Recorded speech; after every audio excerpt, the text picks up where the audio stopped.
Yo,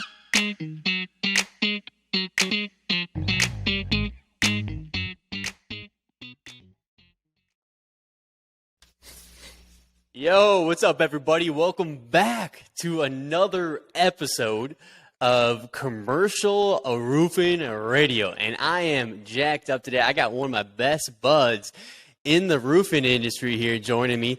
This guy is an absolute legend, all right? And I do not say those words lightly. So you are tuning in for a fantastic episode. An episode that will allow you to take your roofing company to the next level. Now, my boy, Ronnie Showtime Smith, he is that guy, right? He helps roofing companies get to that next level. And that's what we're going to be talking about today, right? This guy is so legendary that the first time that I interviewed him, the entire power of Denver downtown went out. Right, we had to stop the episode. So I'm telling you, this is going to be a good one. This guy, all right, so he's the owner and CEO of Next Level Solutions. He was the chief growth coach at Job Nimbus, and he is a massive Alabama football fan. So we'll talk a little bit about that, right? We got the Roll Tide going on. Roll Tide. Roll Tide, man. And we'll also talk about, so him and his wife Jill did the Kicking Asphalt Tour with Job Nimbus, right? They traveled across the entire country helping contracting companies systemize their business, right? And take it to that next level. So, Ronnie, what up? How we doing, man? Man, I am doing extremely well, man, and thank you so much it's always a privilege to be with you, Nick, man, as always, dude. We have this kindred type spirit going on, man, in this industry, in this space, so it's always a pleasure, man, to be able to pop in and say hi and come and be with you, man. Thanks for having me. Absolutely, dude. So, all right, I'm going to bring up a sore subject real quick, all right? So, Alabama lost the national championship game to Georgia. Right, SEC rivals. What happened there? What's your predictions for this next season? So, I think we got cocky. I think that the players, we play some of the colleges that are not at the same level, and they kind of like walk over them, and they're not at that same level. They're not playing at the level that they need to be playing at, and so they went into that game with an expectation that they were just going to win. And I think by them not preparing, not planning, and they didn't execute it right. And because of that, dude, that's why we freaking lost, man. And so dude. I will tell you this, Nick Saban, 100%, he will actually go back and he will watch those films and he will find out where it was that they messed up and he will fix that. So coming into this next season, man, dude, they're going to freaking kill it. So, I mean, is there any good takeaways there for business owners, right, who are, successful? Right, you mentioned some things about Alabama getting cocky, not preparing right, and everything like that. What takeaways because business owners get from that football game, that national championship?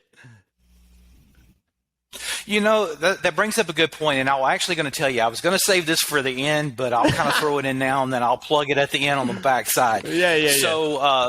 So there's actually a book that I highly, highly, highly recommend. It was written by Zig Ziglar and Tom Ziglar. And I was with Tom in Texas when we were talking, and they wrote this book. They co-authored this book called Born to Win. And inside of this book, there's 3 things that I really took away from it. Number 1, plan it. Number 2, prepare for it. And then number 3, expect it. Now, when we talk about planning and preparing, I always thought that meant the same thing, but it really means 2 separate things. Planning it means I'm going to strategize the plan. I'm going to plan my work and work my plan, but preparing for it means that you are actually investing in the tools that you need to execute the plan so you can expect to win.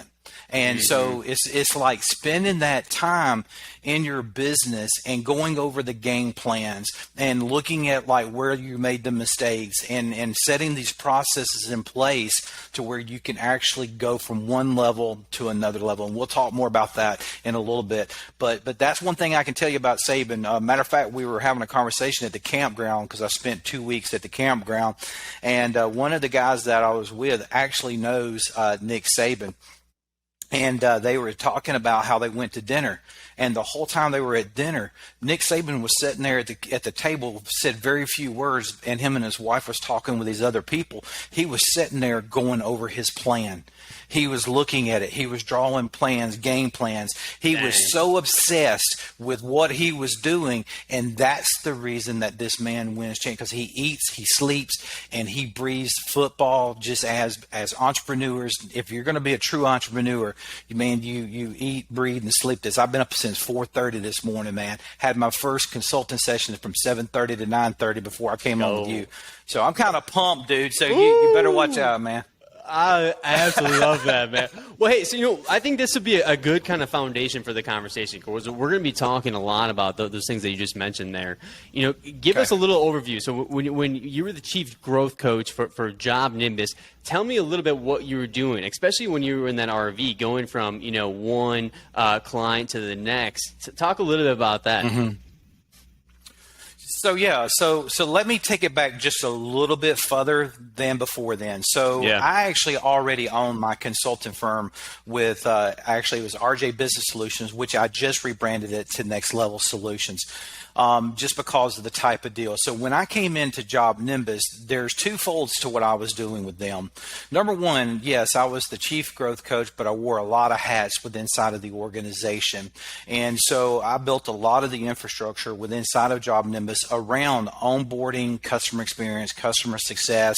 I actually launched the professional services team that exists today, that are business coaches or coachings going out on the software side of things, right? So that's the internal part. But going on the tour and leveling up contractors, a lot of people thought that it was just going in and building out Job Nimbus, setting up some processes. But literally, man, in the last 7 years, I actually looked at it about a week ago, or right before I ended up exiting from Job Nimbus, that over the last 7 years, man, I had actually touched around 3,500 to right at 4,000 contractors in that 7-year period. And these contractors kind of ranged from different sizes. There was some that was like just starting up from the brand new. There was some of these guys that have been around for a little while, and then there was some that's been around forever. And I think, just working with some of the other contractors, matter of fact, one of the contractors in Tennessee, they were at about $30 million, and they had I want to say they had 10 locations, and today they got it close to 40 locations, and they just pushed over $100 million. That being a part of, to be able to see, putting in this organization, the efficiencies and the strategy, and then also building out Job Nimbus. So doing the tour, man, it was really awesome, because I had the privilege of, for 6 months, of going from city to city to state, and going in and working with contractors to see where they were, to see what's going on in their lives, and then putting a plan together, and then being able to execute it through the vehicle of Job Nimbus, of setting it out and structuring in the way that it needed to be done to be able to, to get to where we needed to be. So that's what's been happening over the last 7 years through Job Nimbus and working with contractors. So when you started at Job Nimbus, how big was the team? And how big was it when you just left? Man, that is so crazy, man. So there was only 7 of us. The company's been around for almost 9 years, and I was around for 7 of those years. And there was just 7 of us, including Rishi, which lives. He does a lot of the mobile app stuff. And today, I think, there's over 200 and something people within inside of the organization now of Job Nimbus. So we definitely took that, and a lot, it's public knowledge, but man, we were able to raise one of the highest acquisitions in the software space back last December, to where we got it to, which it's been public knowledge that we took in $53 million. Yeah, that's unbelievable. So, just out of curiosity, what was that ride like to go from 7 to 200? Because I'm thinking, I have a startup. I know people who have roofing companies or other startups, or whatever it might be. That's the goal, right? That's the vision. To see, it's can we build something like this? What was that like? So, in the earliest stages, it was like going back to this planning that we were talking about. And, between me and Ben Hansen and Nick Woods and Jason Woods and Jake and Brad, that was the makeup. And so we all wore different hats. And then through the course of actually beginning to it started growing really quick. And so because of the growth, then that's where we started having to hire when we could, because we bootstrapped this thing for, forever. Wow. We didn't take on any cash or anything like that up until last year when we did this acquisition. And so through the process of documenting the process, and one of the things that's very important, and I did this with inside of Job Nimbus, but also have done it with a lot of other companies, is setting the standard operating procedures in place. And what does that look like from marketing, from sales, from going into the operations piece of this and going into HR. And so we just began to formulate all the documentation. And then we had to implement all of that. And to be honest with you, in the last 7 years, we've had this funny thing in the office around Job Nimbus is that, hey, we built this company while we were in the air. We were in a plane that was flying very fast, and we were doing everything as we were in the air. So It makes it a little bit more challenging.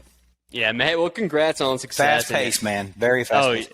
Oh, yeah. Well, I just want to say congrats on all the success you've had, man, and on the new journey. It's super exciting. And, so what I want to talk about today now is how roofing companies can kind of get to that next level. And I think we'll talk about technology, we'll talk about systems, we'll talk about processes, all that kind of stuff, right?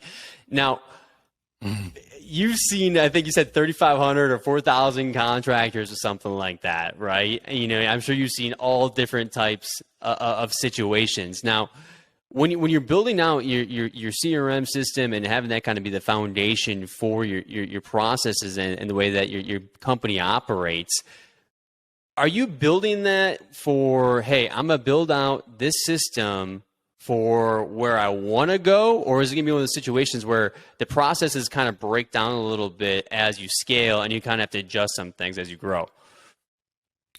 So part of that is kind of a continuing type thing, Nick. And so I try to go ahead and build it to where they want to go. So in other words, you may have an owner that's wearing all the hats, but by building it out where they want to go, by having a sales process, by having a production process, by having an accounting process in play, what happens is even though that owner potentially could be wearing all of those hats for all of those departments. So look at it this way.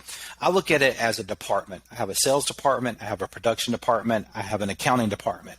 And so when you structure it that way, you're growing into it. But when you make those sales hires, they know what their processes are. They know from the time that the lead comes in to what they do to how that file is getting passed off and it's going to production or to operations and accounting. So I look at it from the vision standpoint and like where the owner is and where their mindset and where they're trying to go. And then we kind of break it back down. So we look through a fuzzy telescopic view and it's fuzzy, but then we back everything into a microscopic view to where it's very clear. And then we build this clear path on how they're going to get there with over a period of time. Mm-hmm. Does that make sense? It sure does, man. And, I think what's so crucial about the services that you provide too is I came from the SaaS industry, right? The software as a service. And, 40% of our clients were contractors. So I was always keeping up to date to seeing how they were doing with the software and stuff like that. And the biggest issue is always the implementation, right? Because it's very easy to kind of sell the dream of what the software can do, whether it's a CRM or any other kind of tool for your company. But unfortunately, you need a professional to implement it, right? Because the biggest thing you're doing is you're trying to implement this tool to make sure that your company is most productive, efficient, and profitable as possible, right? And making sure that communication is very clear, not only internally, but externally. Now, you got to think, if you're a roofing contractor, a roofing business owner, right? If you don't have a lot of tech experience, it's going to be a really big learning curve to get you to where you want to go with the system. So ideally, right, you want to be able to outsource those weaknesses of yours and making sure that you're maximizing, especially if someone has like 3,500 or 4,000 contractors, right? They've seen it. They've been there. They've done that, right? So it's really smart idea to invest in someone like Ronnie to do something like that, because, it's interesting. We just updated the CRM system we use internally for us. And it's been a game changer, man. It's been a game. Communication's better. Our lead flow is way, way better in terms of how we organize it. We're not missing opportunities. Follow-up's better. We're closing more deals. It has been a game changer. It's made my life way, way better. I'll tell you that much. Yeah, and just to piggyback off of what you're talking about there, Nick, is that I have preached this for years. If you go back and even look at episodes that you and I have done before, can you believe that these simple things have held true for 7 years? Communication breakdown is still the number one problem that I face everywhere I go. Poor expectations is still holding true because they're not communicating internally, they're not communicating to the customers, and so the customers' expectations begin to fall over a period of time. So they wonder, like, when they get to the end of the process and they get into the job, why are they getting a bad review? Follow-up is still holding true. That I just did this huge statistic. We actually got all this data, and what we found out was in the follow-up. So check this statistic out. So if a business owner, if a roofing contractor, or anyone in the contracting world, if they go and see a customer and they never even wrote the estimate, they never even gave it to the customer, right now statistics are showing that it's between 35 to 45% of missed opportunities of not even giving that customer a quote. It ended up being, and I was able to prove this actually I was in Minnesota with a customer, and we actually dug into his numbers, and these numbers held true. For the contractors that actually went to the homeowner, wrote an estimate, but never even followed up with that customer, it was like 75% of missed opportunity after they gave them the estimate just because they didn't follow up. And then just poor visibility. So it's just like in your business, you got to have the right visibility. You got to have the right temperature. And so that's why that when you're looking at the different vehicles, and you'll see that with Next Level Solutions, and I haven't even announced this yet. So the people that I am partnering up with, when you're thinking about your business, you're thinking about operations, you're thinking about marketing, you're thinking about sales, you're thinking about human resources. And then within inside of that, all of the people that I'm partnering up, like Job Nimbus, Sumo Quote, Eagle View, and like some of these other people that I'm endorsing, is because they gotta have the right CRM, they gotta have the right process in place, because when they do, they will actually not only increase their organization, but they're going to increase their efficiency. And it's going to organically grow, man. It will organically. Check this out. I was in Kansas City with Eaton Roofing.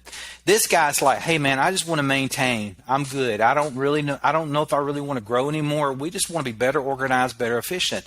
Man, I go back a year later. He's like, man, dude, I'm mad at you. And I'm like, why? He's like, because we grew. They organically grew just because of efficiencies, organization. And then I just went back in January this past year, and we got to talking, man, and they're continuing to grow, and they're continuing to invest in their companies. They're continuing to make themselves a priority in their business, man. So it's really crucial, man. Dude, that's so good. I get fired up, dude. So, dude, that's so good. And if I'd have guessed that they're probably more profitable, because it's interesting. So obviously we do the commercial roofing leads, right? And we've had situations where we have forced the contractor that we're working with to stop our services and get a CRM. And then once they had the CRM set up, we return it back on, right? Because we'd be sending over, 100 leads or whatever it is in the few months that we worked together, and we didn't know where they went. You know what I mean? So we've done stuff where it's like, hey, you need to have that CRM, right? And because a lot of people, they come to us and they say, hey, we need more leads or whatever it might be. Sometimes it's actually a process to figure out how to maximize the current leads that you're already having, because you already invested either the time or the money to generate that lead, right? Where is it going now? What is the lead, right? Wouldn't you say that? Because I think a lot of contractors, they get the leads and they have, some stuff set up, but there's not like a full, hey, this is the process for every single lead that we follow no matter what. So there's two things that when you're talking about that. So, I want to encourage that this is something that through Next Level, even that we can help with, but it's very important to understand what your MQLs are. And what MQLs are is marketing qualified leads. Mm-hmm. And then you also have your SQLs, which is basically your sales qualifying leads. And then once you're qualifying those leads, but right now, Nick, is still holding true, and these numbers may shift a little bit, but from what I understand, that when you're talking about a contractor spending money, now it's not just on your lead source, it's the yard signs, it's the truck wraps, the Facebook ads, buying the leads. Right now, on average, it's showing somewhere between $300 and $350 when you combine all of those things together that you're producing, the swag, the shirts, the hats, and you start looking at that. And so they get a big cost. And if they're not following up with these in a proper way, or they don't have the processes, so that's the number one thing. And then in terms of looking at the processes of how you're doing this, is you're right, because if they're not qualifying those leads to understand what they have, and they don't even call the customers, or they don't ever respond to the customers, they never follow up with emails. We're finding out that text messages right now and SMS is having a higher hit over an email in the industry. So doing SMS and stuff like that is kind of a critical thing as well. That is so good, man. I love that because, well, dude, 90% of SMS marketing messages are read within the first 3 minutes, right? You got to think about how crowded the inbox is, right? It's very difficult, even for me, to try to make sure that my inbox is completely full. So stuff gets lost. So when you're able to send that text, everybody is reading their text messages almost immediately, right? So it's all about where those eyeballs are. The easiest way to communicate with your prospect or customer, right, without any kind of friction or things getting lost. And I completely agree. SMS is definitely the way to go. I do have. Do you think in terms of like lead follow-up process, is there like hey, this is the process, it needs to be this many follow-ups, or is it you think, hey, it kind of ranges depending on the company? No, I think there needs to be a process within what those touches. What we're talking about is touches, right? Mm-hmm. How many times are we going to touch that customer?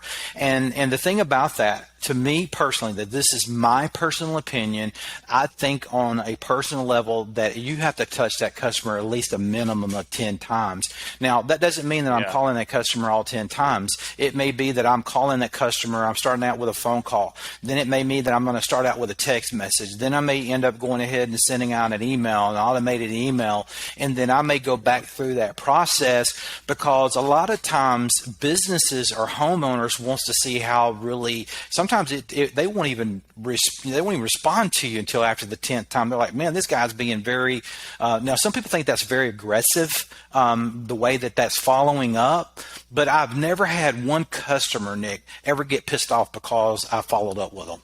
Yeah, and that's the biggest problem that we have in this industry right now, is because we don't spend more time. And sometimes people feel like they're bothering them. But this is what I'll tell you. If you're watching this and you're listening to this, you have to understand it's okay to be professional, persistent in what you do. It's okay. It's okay to follow up with them. Customers want you to follow up. So do that. So it's okay. You're being professional. You're not being annoying. You're not doing stuff crazy. It's just that you're touching those customers within a time frame. And then you're setting up these sequences on how you're going to touch that customer and then how many times. But I would say at least a minimum of 10 times.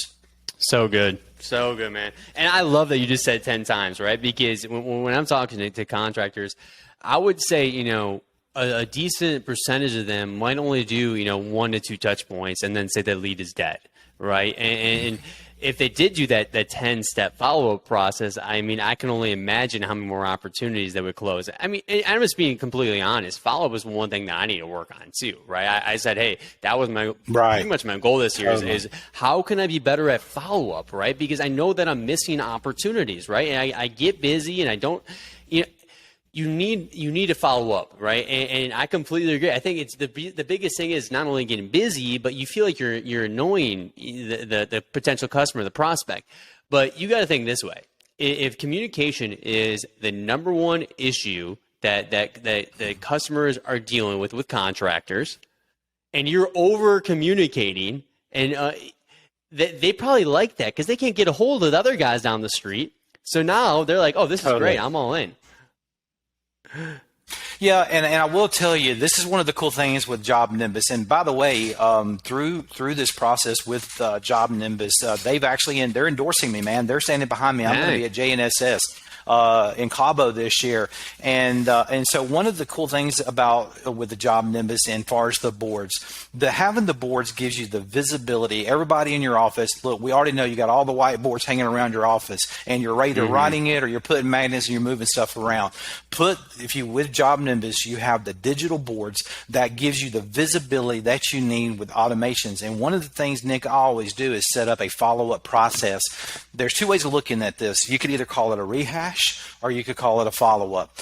For some of the roofing contractors, they may want to be able to have this process where they have someone as a sales coordinator that can go in and actually follow up with these customers if the salesperson doesn't do that. So what kind of automations are we talking? What does this look like? Let's kind of talk about, because I think the automations could be a good fix. Yeah. So through the automations, you can, depending on how many times you're going to touch that customer within a 30-day period, right? So one of the things that I would do is you kind of got like that 1 week, 2 week, 3 week, 4 week, and then you can kind of take it on out. But within that 1 week, you may have 3 touches in that first week, which is basically your phone call, an instant message, and then an email, right? And then once you've done that week, it goes over to the next week. And if you stop to think about it like that, look how many times you actually touch that customer within the first 4 weeks of trying to get them down and locked down. So through automations, you can set those automations up to where you have something going out, like your email could go out on the 7th day, right? You can set up an automated task that says, call the customer today. Set up an automated task that says, hey, shoot them a text message and just check in on them and see like what they have to say. So you would do that over a 30-day window of time. Now, let's be realistic, because some people that are watching this or listening to this, is that there's a difference between residential construction versus commercial construction. And if you're in that commercial construction realm and you're going after bid work, that is a total different process for following up versus someone that's doing a residential, whether they're in the insurance space or whether they're in the retail space. So that's a different type follow-up from commercial construction. So let me just be clear on that.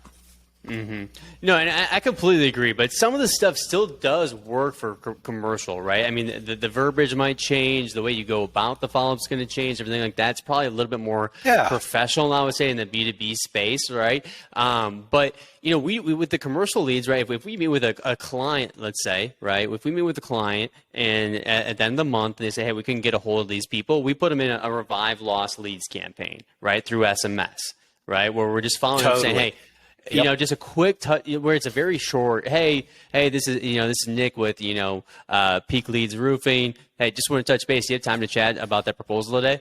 Something really, and you'll be surprised. And especially timing is everything. All of a sudden, like the issue they might have has just gotten worse or whatever it might be. And they're like, come out here right now. So no matter what, that does work. One thing I was curious about though is for those out there. So if you guys aren't using a CRM, or if you guys are a little bit confused about the boards that we're talking about, basically think of if you had your whole sales process laid out here, right? Step by step that you want your team to follow, right? And it's just columns. Right, and you want to drag it from the left column all the way to the furthest right column. That is basically the goal. Always push it through as quickly as you can and as effectively as you can. And then think at the top of those columns, it'll be a title. It could be like qualified lead, first touch point, whatever it might be.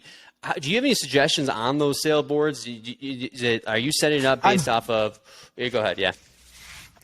I actually set it up based off of the industry for what I'm actually working in. So if they're in the retail space, it's a little bit easier than people that are in the insurance space that's going through and doing supplements and stuff like that. But yeah, I mean, the whole thing about this is, and the cool thing about this boards is it tells you, to your point, think of it this way: there is processes and destinations. Okay. The processes is beginning in the first part of it. The destination is either A, I'm going to move it into follow-up, B, I'm going to get a contract signed, or C, it goes into a lost sale. So that's called destinations. That's the final place that it's going to go before it either goes to another department or I'm going to kill it. Now, inside of that, but typically when you got the leads that are coming in, we're structuring the appointments or the inspections. And then from there, we're going from that inspection to where we're writing the estimate, or we're waiting on the scope from the insurance company, those types of things, right? And so those are customizable based on the need. And that's the one thing that I really, when I even 7 years ago, when I first ran into Job Nimbus, that I really liked, was because it was customizable. It wasn't just something in a box to where I couldn't adjust it, because my process, even though we're in the same industry, we're kind of doing some of the same things, I can tailor make those boards to what I want them to be. And being able to track your money, man. I mean, there's like, you can track your money as it's going through that process. So so that's extremely important with those boards for sure. And I do want to talk about reporting here in a second, but it's funny. It's like, we work with, a variety of different contractors, and, one of my buddies out in Texas, his boards are literally just set up where it's like qualified lead, and then it's like touch point 1, touch point 2, touch point 3, touch point 4, all the way to touch point 7, right? He just has his salespeople just drag it from, and he crushes it with us, right? We had another contractor in the same market, and he said, hey, he didn't have anything. And then one of our buddies, he's expanding our program and stuff like that, and it's literally that simple. And I actually really, I did like his setup. Is this working well? Here's the thing about it. Being from Alabama, keep it simple. I'm going to just say it. Keep it simple, stupid. Exactly. And to your point, keep it simple, but keep it effective.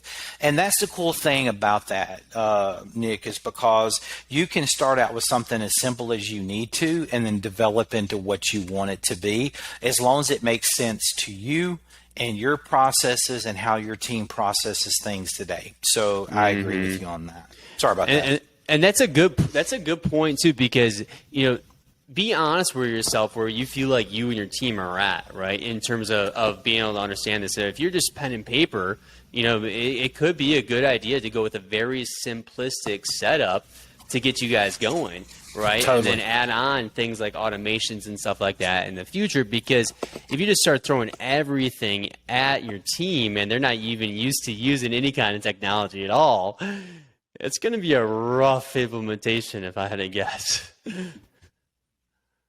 It will be, and the more that you can, it's about this, man. It's about adoption. It's about making it make sense, and then adopting it, and then implementing what you have. Because you said something very strong there about people that are on pen and paper. And back when COVID happened, there are so many people that were on pen and paper that it affected because they didn't have any way to digitally to still correspond with the customers. And so through your CRM, through what you're doing, even with JobNiz, because that's what I know the most of, through automations, through digital contracts, through digital work orders and material orders, and still being able to operate that way. A lot of people actually succeeded during the COVID pandemic during that time. And then it's so weird because you had some people in the same city, not that far apart. You had some that was doing well and then some that wasn't. And it was all based around their processes and how they were doing business, man. Yeah, man. I mean, obviously, it's been some strange times. So the people who were able to adapt and make really efficient company, I mean, I would say keep spending money on marketing and stuff like that too. Being aggressive, being on offense, because we've seen a lot of contractors. I would say during this weird times with the COVID situation, the economy, supply shortages, all that kind of stuff. There's some contractors who have been more aggressive and actually increase spend. Like I've talked to guys that have been in business for 50 years. They weren't doing any marketing. They decided to spend money during these tough times. And then I saw some smaller contractors who were working with us or other people who decided to cut that. So obviously I'm in the marketing space, but I always suggest during tough times to make sure that you actually stay very aggressive for those opportunities, because a lot of people will be pulling back. So it's a great opportunity for you to grow your business and increase market share. Well, and it does, and that was one of the things, even with through Job Nimbus, through the COVID pandemic, that was something that was a huge concern with us. But we actually put the accelerator down, and we didn't let off of it, and it really worked out around the marketing space. And a lot of times, when we're talking about marketing, is business owners sometimes they don't build that into their business model, and they're making a huge mistake by not having a marketing budget, and even if it's only a certain dollar amount or a flat fee, or they can take a 0.5% of their revenue. Statistics show us somewhere between 1% to 5% is what they should be able to pour back into their business based off of their revenue, and more so when you're first starting out, because you got to get your name out there, you got to get your brand out there, and so it's very crucial. So you're right, Nick, on that for sure. So for I want to talk a little bit about reporting metrics that matter. I'll just give you an idea first. So for me, we just set up our new CRM system. I have my emails, my texts, all that stuff integrated, so the whole team gets to see all the communications of the accounts. I'm looking at things like the forecast. I'm looking at the deals that are open. I'm looking at all that kind of stuff, right? And the reporting has been huge for me, man. I am absolutely loving it. I can literally just pull this thing up, and I can see how well my business is operating. It is beautiful. It is beautiful. What kind of reports, what kind of metrics should these people actually be looking at? Because, you can make a report on anything. You know what I mean? So what are the metrics that matter, right? What are the KPIs that matter that can be a positive impact in my business if I focus on them? So let's talk about that for a minute, because it's so crazy, and I'm gonna make a little fun here for a second. So we go to these shows, right? We're at the IRE, we're at RoofCon, and depending on what show you are, depending on what venue it is, you get different answers. One of the things that has held true within the construction industry is a lot of times people know what the revenue go. Oh man, I did 20 million, I did 10 million, I did 5 million, I'm on track to do this. Well, that's great, but then when I start digging in, well, how much of that you're going to keep? Well, all of a sudden you see these deer in the headlights. But then when you start looking at metrics, revenue is definitely important, because that's where you're looking at where you're trying to drive that. But part of the things that Next Level Solutions is working with these contractors on is to know what levers that they have to pull through the metrics in order to be able to get the results that they're looking for. Because, you could be talking about not knowing what your gross profit margins are. A lot of times that the sales teams, they want to sell based on price over, they'll sacrifice the profit for the price instead of moving the customer in the product. So they should be moving them in the product and not the price to hold the profits, right? And so knowing what the net profit is, knowing what your lead to acquisition cost is, know what your break-even points are, know how much money that you're going to invest in marketing, what's going to be the return on that. If I do this, what am I going to expect off of that? How many roofs do I need to do in a year? How many jobs? Maybe it's not in the roofing space, maybe it's in solar. How many jobs do I have to do per year? But here's one even more critical than that. If I'm trying to get to $10 million in revenue, well, that's awesome, but I got to complete that work. Well, if my crews are not delivering, so you have to set something around the production department, around that production manager that says, hey, in order for us to do $10 million, I need you to be able to produce 15 jobs a week. Or I need 10 jobs a day, or whatever the case may be. And so going in to know these numbers and knowing like how much material am I going to buy? One of the biggest problems in this industry that I have experienced as I went across is people not even going back and getting their credits back on their materials, and they're giving up their net profit because they didn't either pick them up, or they went and picked them up and they never took them back to get the credit off of it. So it actually lowers the price of their invoices. And it doesn't matter whether if they're in the roofing space, the solar space, inventory, those types of things. So those are just a few of the metrics that's in there, but I will tell you that as I did this whole thing last year, knowing your numbers, right? That was so crucial, and that triggered so many people because they wasn't tying metrics to the individual, and they wasn't setting the right expectations to what they were expecting that person to be able to produce through those numbers. So once you know what your company numbers are, and then being able to back into those numbers and being able to give the individuals, like your sales goal, hey, you need to hit X amount of dollars per week. Okay. And so anyway, so that's just a high level of numbers, but there's a lot more in there that we would track for sure.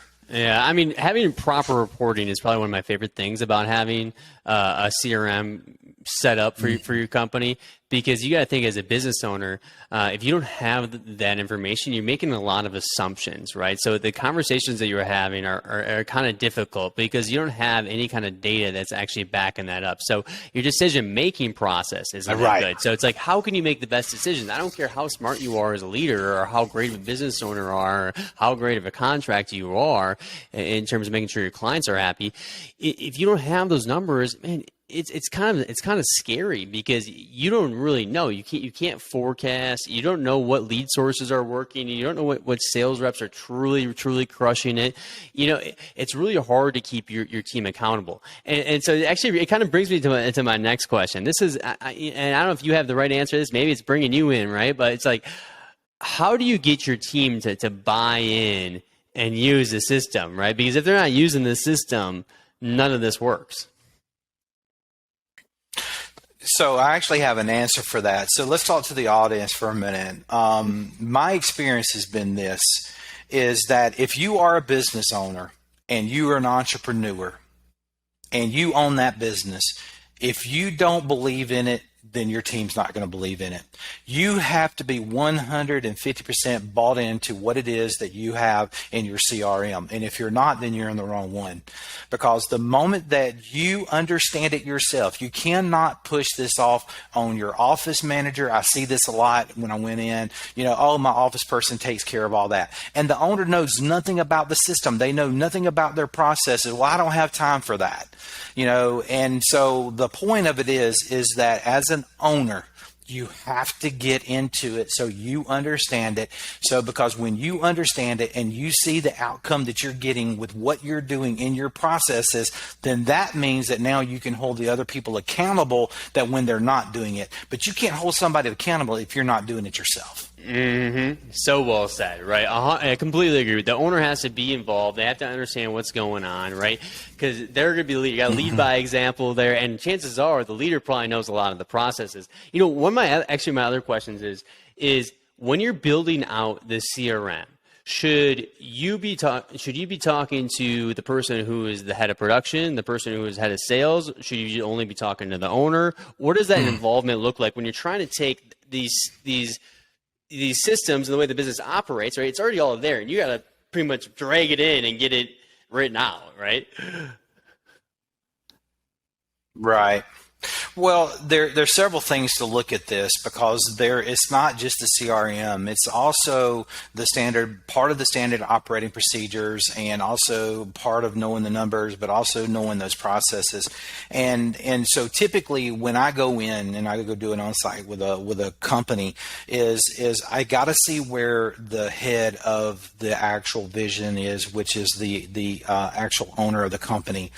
What's your vision? Where are you wanting to go? I'm keeping the end in mind of where he's trying to get to back this up.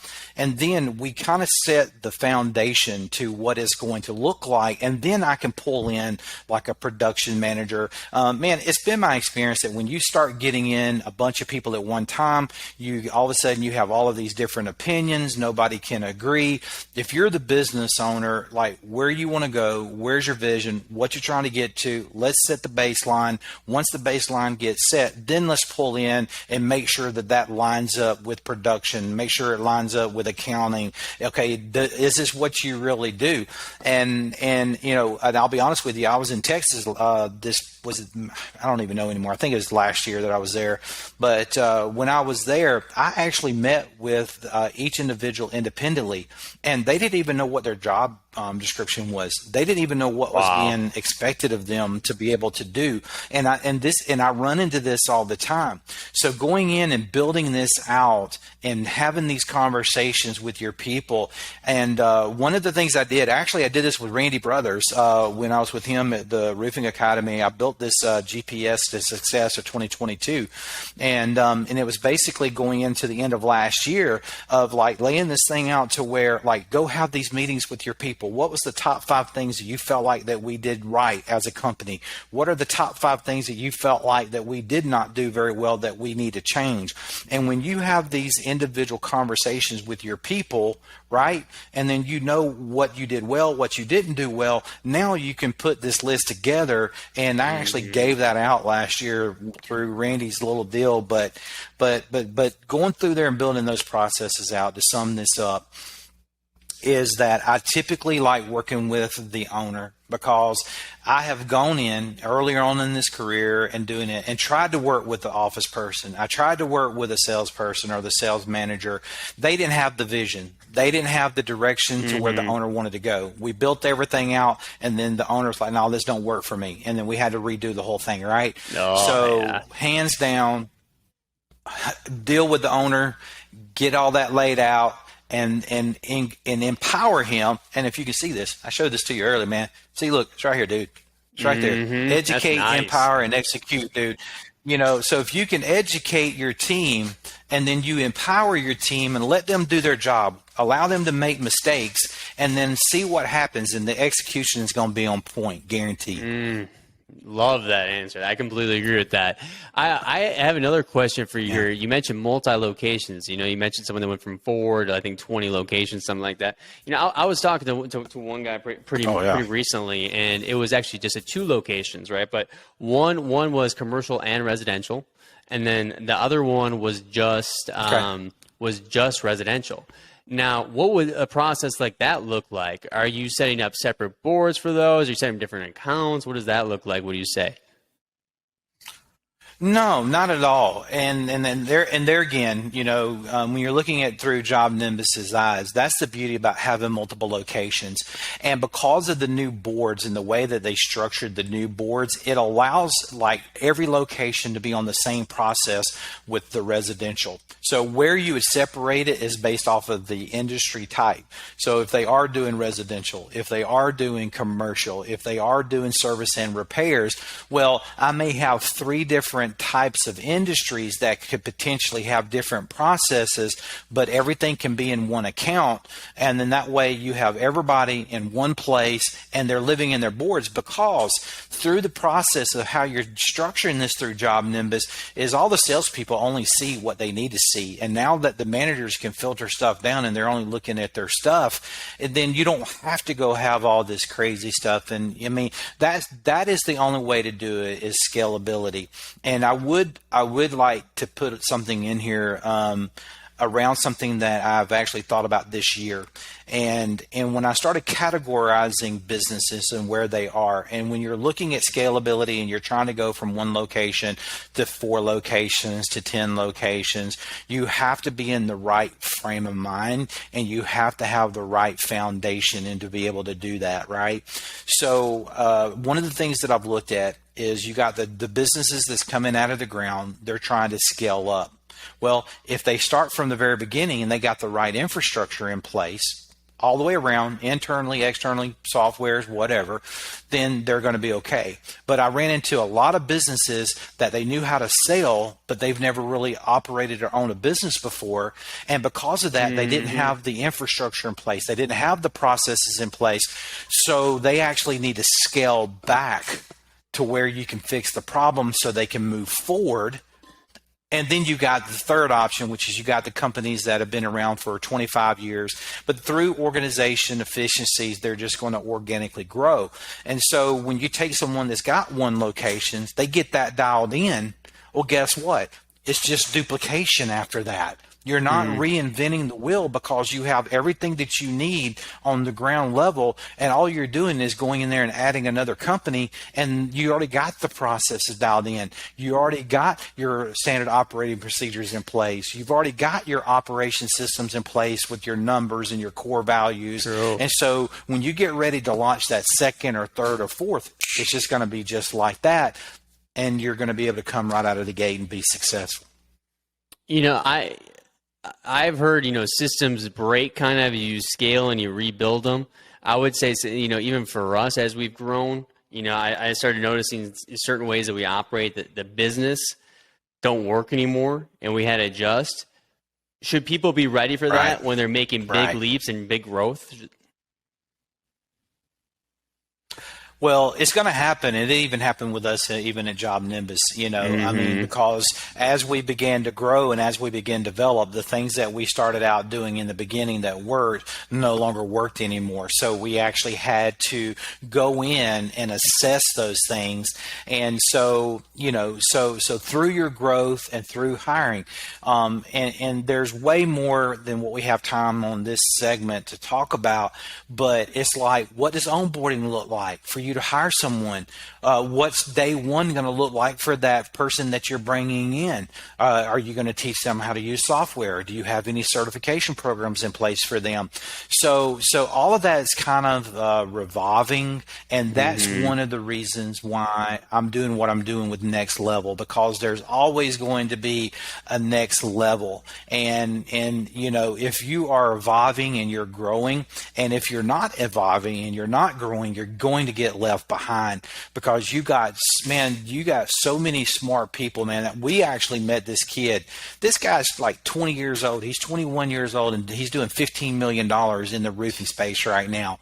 And it's just crazy. And the oldest person in his company is 27 years old. And these guys, I mean, this kid is like on fire. And because he knows how to use technology, he knows how to brand himself. He's never really ran a business, but now he's getting that infrastructure in place to where this kid, there's no telling what this kid's going to do at 20 years old, man. It's just crazy. I love that point, actually. And if I was a contractor who's been in this space for a while, right, established company, but I could probably use some help with technology, it wouldn't be a bad idea too, just to kind of change the culture up, to have some younger people on the staff that are really good with technology. Whenever I'm looking for the latest and greatest apps or platforms, I'm going and hang out with my little cousins. You know what I mean? Because they get it first usually. You know what I mean? So it's one of those situations where exactly you don't have to have the mindset of, hey, I want to grow this huge company. But in terms of operationally, you always want to evolve, because if you're not, chances are you're going to get beat by the competition. And personally, I don't want to work for a company that's out of date. That does not sound very exciting. Right. Well, we're dealing with, I'm an old fart, but we're dealing with a generation now that is very intelligent. They really are. They are. They know how to research. They know how to do it. Matter of fact, man, even with this relaunch, man, people that are already going out and looking for me, dude, they found my content. I just relaunched my YouTube page. Man, you got to go up and subscribe to my YouTube page, because there's going to be so many things that are getting ready to come into this content that's fixing to blow this whole industry into a whole different place. But through the content, it's important that you have good content, and you got to understand your why. You got to understand why. It's not about the money. It's not, if you're in business because it's just about the money, get out, because that's for the wrong reason. You got to have a bigger why to what you're doing, why you're doing it, how you're going to do it, what difference that you're trying to make in this industry, and those types of things. But with content, dude, I was the oldest person in Job Nimbus up until a certain point, and then everybody else was like in their 20s and 30s in Job Nimbus, and here I am, old grandfather. Gray hair, no hair.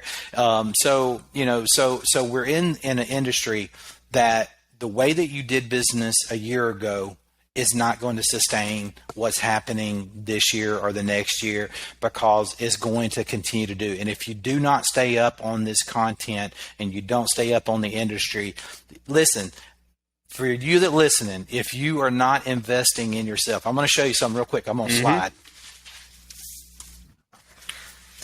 Dude, this is just the things I've got rolling right now. And I'm investing in self-help. I'm investing in business. I'm doing all kinds. Charlie Sheena's book, man, is the bomb when it comes around sales, man. I've got Randy Brothers stuff in there. I'm constantly listening. I'm constantly pouring into my life. And if you're not doing that, then you're not doing yourself any favors. Great takeaway right there. You need to be pouring into yourself, development, education. You got to think that. You feel like, whenever I'm, have my best habits, I'm reading, right? I'm getting my sleep. I'm doing anything I can for self-development, improving different skills. I feel like $1,000,000, man. You know what happens then is I bring that into the company. And as a leader, when I'm setting the tone where everyone's looking at his, man, Nick keeps investing in himself and stuff like that, right? They want to be part of that. So I think having just a culture of personal growth and development is such a big thing, and we actually do that at work too. We have our work goals, and then we have our personal goals, right? Some people are workout classes. Some people are, hey, I'm going to go on X amount of dates. It doesn't matter, right? But all that stuff is great. Now, right. We could probably honestly talk all day, so I feel like we're probably going to have to do another segment, but I do want, before we go, we have a game, okay? So I don't know if I told you we have a game to end it, but before we go into the game, what's the best way to get in contact with you, Ronnie? So actually there's two ways that you can get in touch with me. You can go to Ronnie at Next Level, and it's nxtlvlsolutions.co. So it's Ronnie Next Level Solutions, just drop the E's out. Or you can actually call me at 844-669-8585. And you can come in and call that number. And man, for a lot of you that is out in this industry that know me, you already have my cell number. So you can just give me a buzz. But that's the best way to probably reach out to me. And my website, dude, is getting ready to freaking launch, and there's some stuff in there that's going to be coming out soon. So I'll be able to share more later. Happy for you, bud, man. And guys out there, Ronnie's one of the good guys, right? Ronnie Showtime Smith. He's got so much knowledge, so much experience. Just link up with him. It's a no-brainer, right? People like me and Ronnie, we're here to help. We generally do want to help you grow your business, because that's our purpose, right? I mean, when we get to see the results that we're producing for you guys. So make sure you're looking up with them.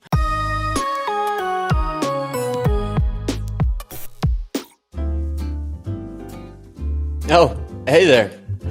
You come here often? I feel like I see you every Wednesday. And, you definitely caught my eye. I'll tell you one thing. You know how to stand out from a crowd. You already got a lot of great things going for you. I mean, I see your company. I see what you got going on. I want to be part of it. How about I give you my number and you send me a text? 720-796-4935. Hey, yeah, it's Nick. Right, peakleads.io. I think we can help you generate some commercial roofing leads. Looking forward to chatting. Talk soon.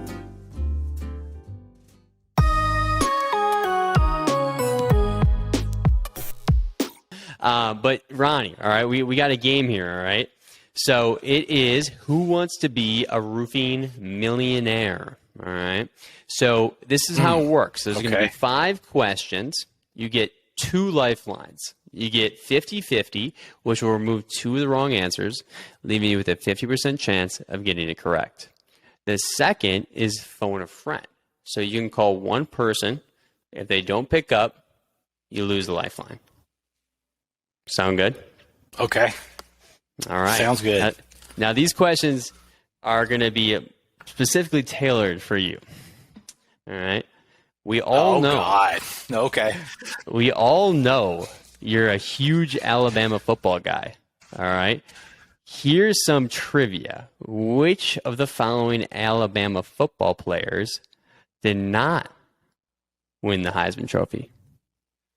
Is it A, Joe Namath, B, Mark Ingram, C, Derrick Henry, or D, Devontae Smith?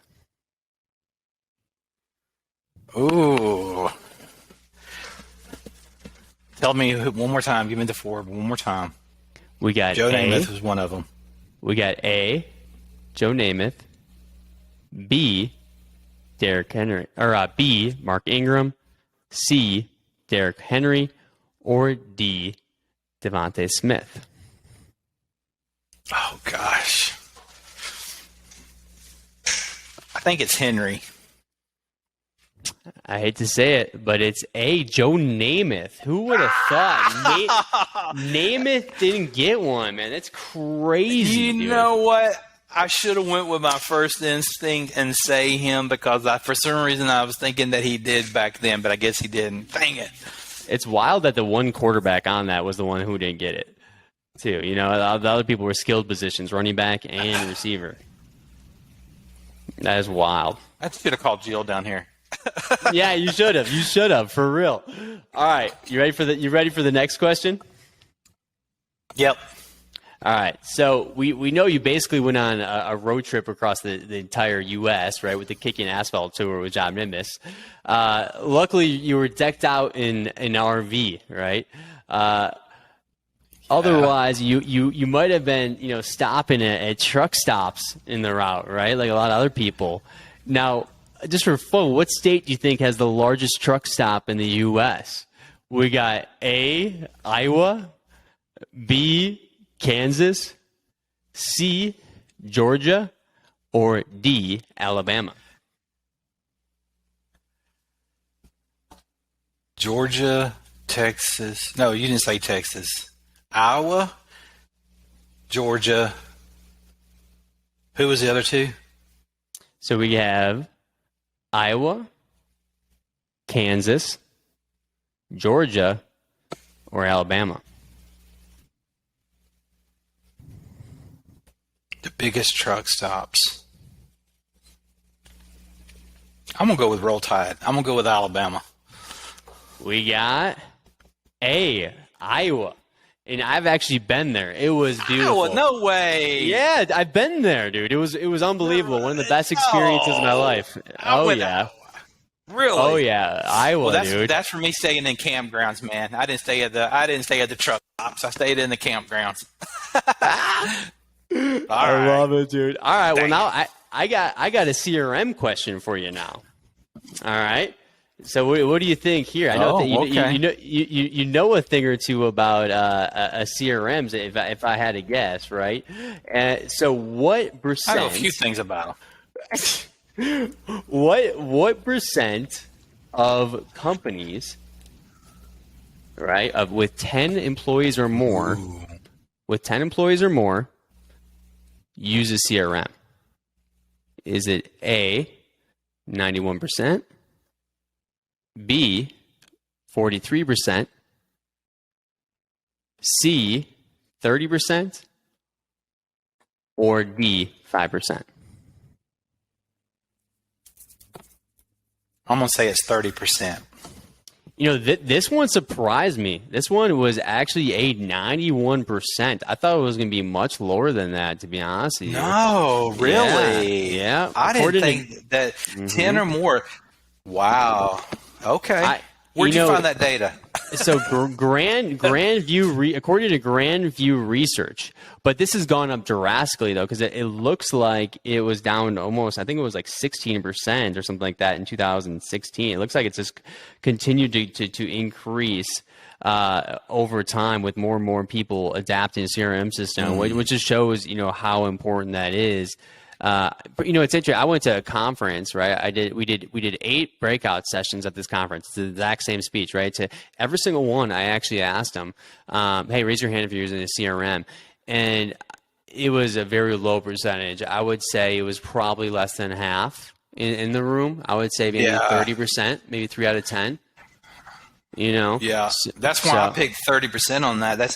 Now I wonder if they're actually keeping that as like Excel spreadsheets, because some people think that QuickBooks and then Excel spreadsheets is kind of like their CRM for people that are on pen and paper. That would make more sense to me. Mm-hmm. That could be what it is. Wrong. I'm just kidding. Who know? I mean, I think a lot of statistics are wrong. You know what I mean? It's like who knows? But all right, you're gonna get this one right here, okay? And remember, all right, you got two left, all right? You got two questions left. It looks like.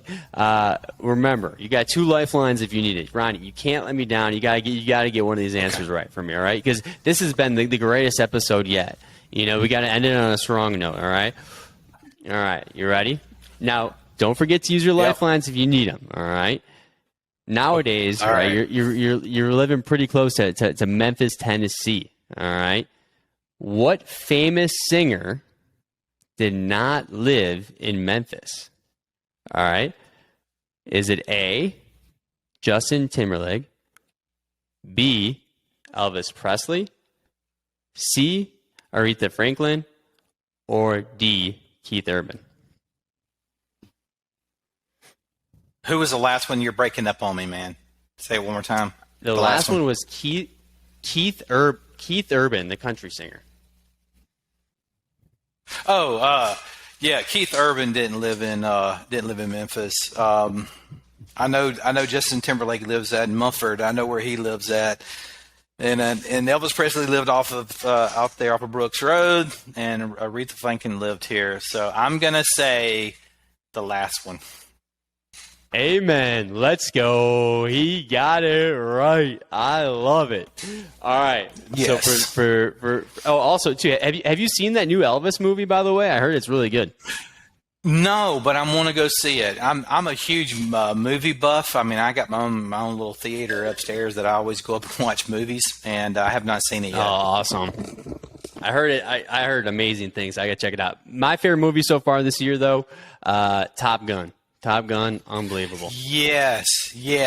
Jill and I went and saw that one, and you are absolutely right. I loved it. But I was back in the '80s when that came out, man. So that was awesome.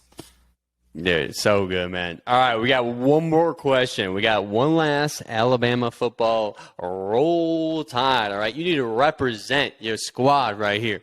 Who has the most rushing yards out of a stacked running back history, right? Unbelievable. In a single season, all right? They had 1,797 yards, right? So a little under 1,800 yards in one season. And remember, a college season is shorter, much shorter than NFL season. So that's pretty incredible. Is it A, Mark Ingram, B, Derrick Henry, C, Sean Alexander, or D, Trent Richardson?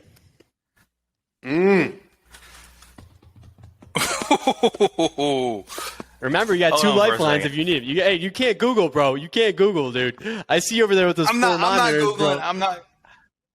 No. I'm not gonna Google. I'm gonna get Jill. I'm gonna get her on the phone. You gotta put her on speaker. Jill better answer. Okay. You lose your lifeline if she doesn't pick up.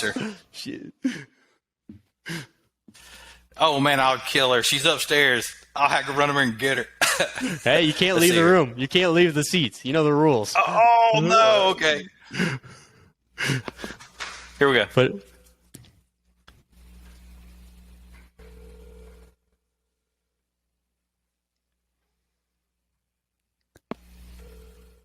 Hey, pick up your phone. She's not gonna pick up, man. I'm gonna knock her out. Man. No way. She better not.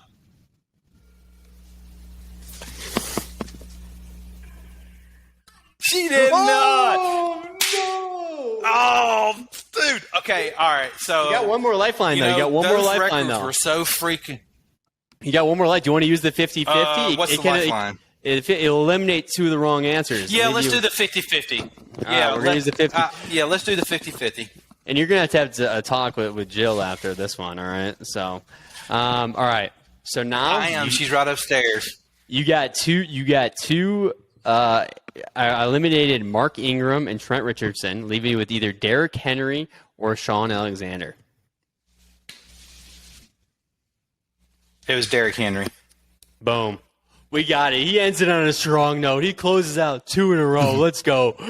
We got a prize for you. So Danae will be reaching out to you, and she'll be connecting you about the prize. So we appreciate you having you on, man. And the last thing to close it out is the end with enlightenment, man. So you could end it with a book suggestion, a quote, a life lesson, whatever it might be, something positive to leave the viewers with. I'll leave you with this is 2 things. I mentioned it earlier. If you have not read Born to Win, everybody is born to win. And it's all about looking at yourself and look at how you can make a better you. And I would highly recommend looking at that, because you can plan your future, you can prepare for your future, and then if you do it right, you can expect to win. But on another note, guys, listen, pour into yourself, educate yourself, empower yourself, empower your teams, and then execute what you want to do. And I'm telling you, I've seen it over and over and over again. It just comes back to you, man. So I'll leave you with that. Everybody's born to win. My man, Ronnie, Showtime Smith. I appreciate you, my dude. Thank you so much for joining me. Oh, it's my pleasure, man. As always, Nick, man, I appreciate it. Hey, when you get through this, I'll put this up on the YouTube channel, man, so let me know when it's ready. Absolutely, my dude. Everybody out there, win the day. All right, let's keep finishing this year strong. This is prime season. Let's go, everybody. Go get it. Absolutely. See you guys.